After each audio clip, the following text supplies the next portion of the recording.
طيب عودة لأم هاني بنت أبي طالب رضي الله تعالى عنها، قالت: دخل علي رسول الله صلى الله عليه وسلم، قلت: يا رسول الله قد كبر السن، أنا امرأة كبيرة وما بقدر على الحاجات الكثيرة دي، فدلني على عمل يسير وثواب كثير.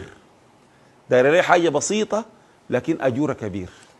فقال عليه الصلاة والسلام: تسبحين الله 100 تسبيحة، يعني تقولي سبحان الله 100 مرة، تسبحين الله 100 تسبيحة تكن لك كعتق 100 رقبة مؤمنة من ولد إسماعيل عليه السلام، كأنما اعتقت 100 رقبة.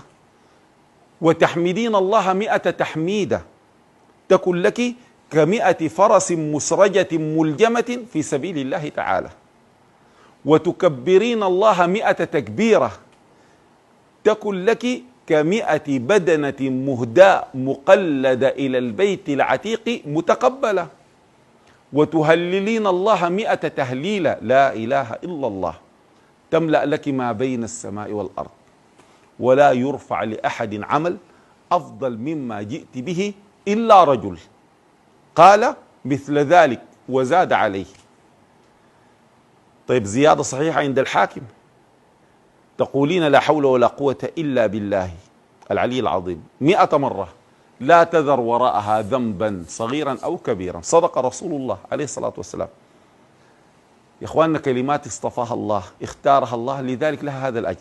حقيقة الأجر كثير في فضل الكلمات، لكن مهما بحثت في السنة النبوية لا تجد أجرا أفضل مما ورد في هذا الحديث الصحيح.